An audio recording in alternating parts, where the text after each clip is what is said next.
Boa tarde, pessoal. Aqui é o professor Ronaldo e a aula de hoje vai ser uma aula teórica, onde nós vamos aprender a fazer a construção da tabela de análise sintática. Tá? A tabela de análise sintática, em inglês denominada de parsing table, né? Ela é uma tabela fundamental para que você possa construir um analisador preditivo descendente, ou seja, um analisador do tipo top-down, tá? Para gramáticas do tipo LL1, ok? O que é uma gramática do tipo LL1? Bom, o primeiro L vem de left to right, porque você está analisando a sua cadeia de entrada, a sua cadeia de símbolos terminais, da esquerda para a direita, tá? Que é o sentido que normalmente nós lemos um texto. Tá? Então, o seu analisador está lendo a sua cadeia de entrada, a sua cadeia de símbolos terminais, o seu programa, da esquerda para a direita, ok? Então, essa é a origem do primeiro L. O segundo L vem de leftmost derivation, tá? Que é a derivação mais à esquerda. Por quê? Porque numa linguagem livre de contexto, você tem um não terminal, gerando uma forma sentencial. Nessa forma sentencial, quando você faz a análise top-down, você expande o símbolo mais à esquerda, tá? Dessa forma sentencial. Então, por aí você entende o que está escrito aqui. Ó. O segundo L vem de LL1, vem de leftmost derivation. Derivamos sempre o símbolo não terminal mais à esquerda do lado direito de uma regra de produção. Porque é do lado direito da regra de produção que você tem a forma sentencial. E nessa forma sentencial você expande o símbolo o símbolo não terminal, que está mais à esquerda, ok? Essa tabela que a gente vai construir, ela pode ser usada tanto para analisadores baseados em tabela, quanto para analisadores, que a gente chama de analisadores codificados à mão, né? Em que cada não terminal se transforma em uma função, tá? Do ponto de vista de teoria de autômatos finitos, de autômatos à pilha, desculpa, né? Você é a mesma coisa. Por quê? Porque quando você chama uma função, você empilha o endereço de retorno dessa função. Tá? Quando você faz um analisador por tabela, né, você desempilha o símbolo, você desempilha o não terminal, né, e empilha a forma sentencial que ele está gerando, certo? Então, de certa forma, você está fazendo basicamente a mesma coisa, né? Quando você está usando um analisador dirigido por tabela, ou quando você está usando um analisador que você codificou ele à mão, do ponto de vista da teoria de autômatos à pilha, né? Você vai estar fazendo a mesma coisa, ok? Bom, então nós temos essa gramática aqui, tá? Ela tem 4 símbolos não terminais e 5 símbolos terminais. A é o símbolo inicial e P é esse conjunto de regras de produção aí, ok? O que a tabela de análise sintática ela te dá? Né? Ela te dá, para cada símbolo não terminal, né, que você está analisando, e um determinado símbolo terminal que você está lendo na cadeia de entrada, tá? Qual a ação que esse analisador ele deve tomar, certo? Qual a regra de produção que ele deve usar aí, ok?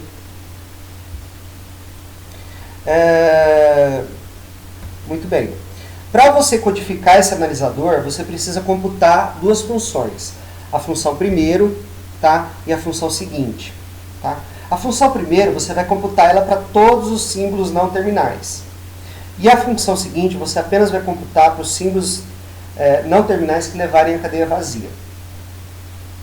Certo? Então, primeiro você calcula para todo mundo. E o seguinte, você calcula para aqueles símbolos não terminais que levam uma cadeia vazia. Tá? Bom, agora a gente tem que entender qual que é a filosofia dessas funções, primeiro e seguinte, tá? Para a gente não ter que ficar decorando regras. Tá? Porque essas regras que eu coloquei aqui, elas são baseadas na definição de primeiro. Né? E as regras do seguinte, que eu vou colocar depois, são baseadas na definição do seguinte. Né? Então, o que vem a ser o símbolo primeiro? O símbolo primeiro é o primeiro símbolo terminal gerado por um não terminal ou por uma forma sentencial. Tá? Certo? Então, vamos aos exemplos aqui para ficar mais claro entender. Né? Vamos supor que eu tenho um símbolo azão, que ele gerou um azinho seguido por qualquer outra coisa aqui. Essa qualquer outra coisa é uma forma sentencial, que inclusive pode ser cadeia vazia aqui, né? O alfa pode ser cadeia vazia. Quem que é o primeiro de azão? Quem que é o primeiro símbolo terminal que o azão gera? É azinho, tá? Então, o primeiro de azão, nesse caso, é azinho, tá? Agora, vamos supor que o A, ele não gere o não terminal diretamente como primeiro símbolo, tá? Ele gera o não terminal Bzão. Então, o primeiro de A, o primeiro símbolo terminal que A vai gerar, vai ser o primeiro símbolo terminal que B vai gerar, né? Se B não estiver gerando a cadeia vazia, tá? Então, o primeiro de A vai ser o primeiro de B se B não estiver gerando a cadeia vazia, tá?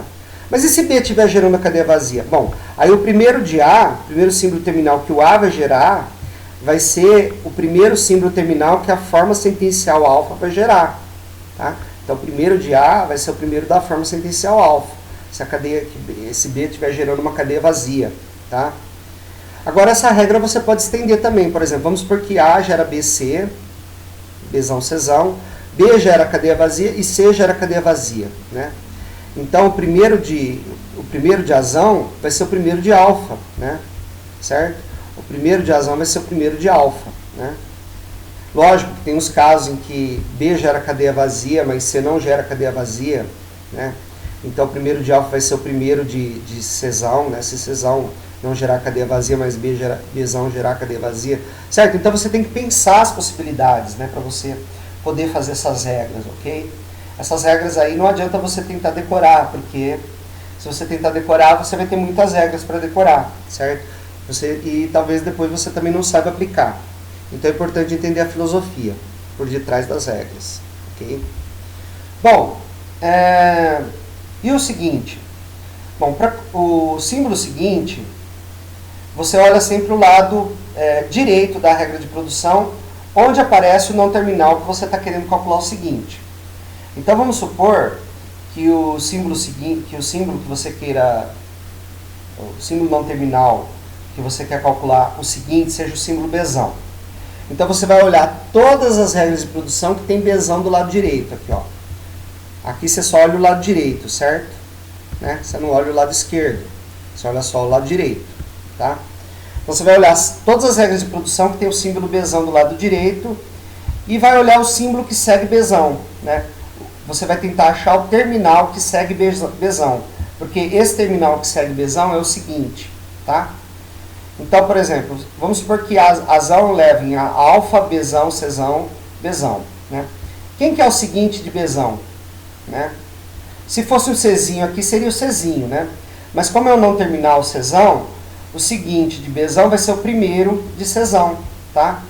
Se Czão for diferente de epsilon. Ah, mas e se Czão for epsilon? Bom, se Czão for epsilon, tá? Vamos supor que Czão seja epsilon. O seguinte de Bzão vai ser o primeiro de beta, tá? Então, o seguinte de Bzão vai ser o primeiro de beta, certo? Por quê? Porque Czão levou na cadeia vazia, tá?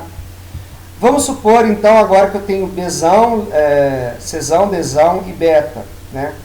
E que Czão e Dzão leva na cadeia vazia, né?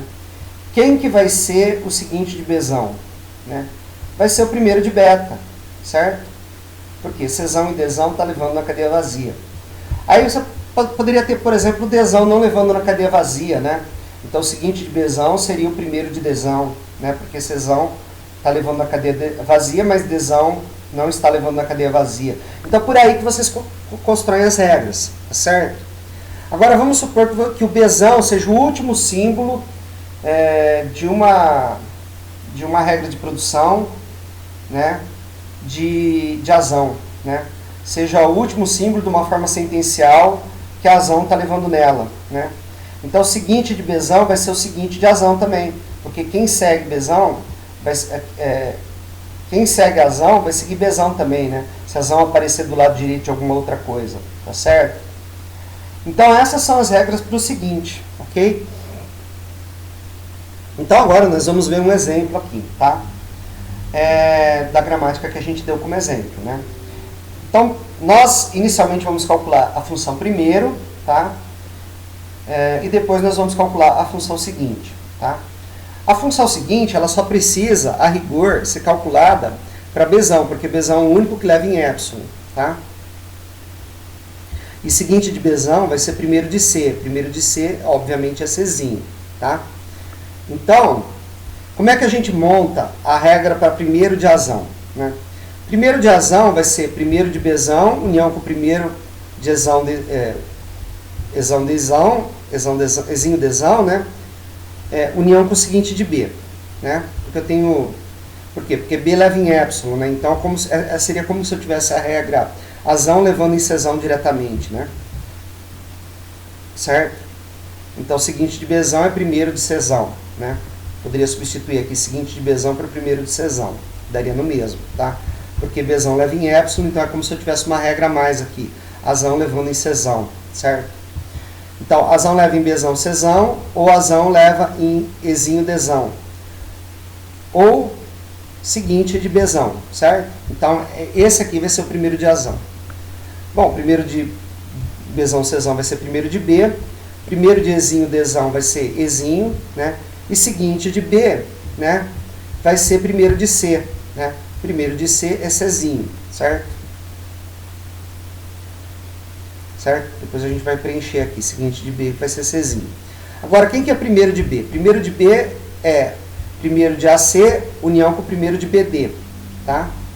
Primeiro de AC é Azinho, primeiro de BD é Bzinho, então é AB. Primeiro de B é um conjunto que a gente já calculou. A gente vai substituir esse conjunto aqui, ó.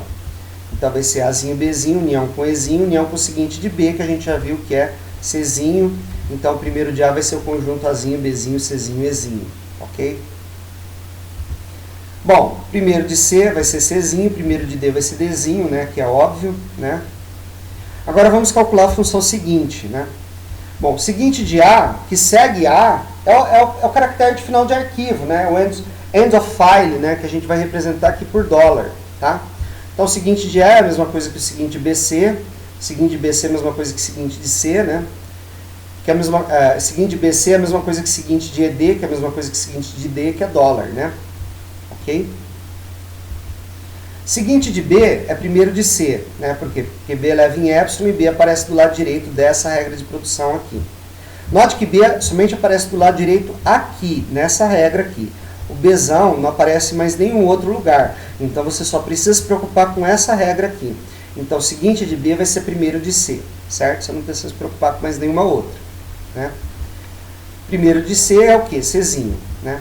Seguinte de C, né? Embora você não precise calcular o seguinte de C e o seguinte de D, porque nem C e nem D levam na cadeia vazia, a gente vai fazer o cálculo aqui para mostrar para vocês como é que você calcula o seguinte de C. Bom, o seguinte de C, você vai olhar onde C aparece do lado direito, nas formas sentenciais, né? Então, C aparece do lado direito aqui e aqui. Não aparece mais em nenhum outro lugar. Então, você só tem que preocupar com aqui e com aqui.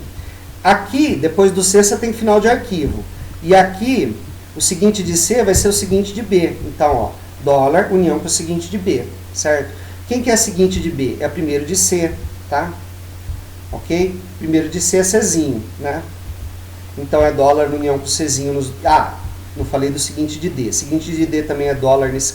D aparece somente do lado direito aqui e do lado direito aqui. Então, seguinte de D é $, aqui e seguinte de D aqui é seguinte de B aqui também, certo? Então, nos dois casos, né, tanto o Czão quanto o Dzão, o seguinte de Czão é o seguinte de B e o seguinte de Dzão é o seguinte de B. Ou seja, o que segue C é a mesma coisa que segue B, o que segue D é a mesma coisa que segue B, tá? Ok?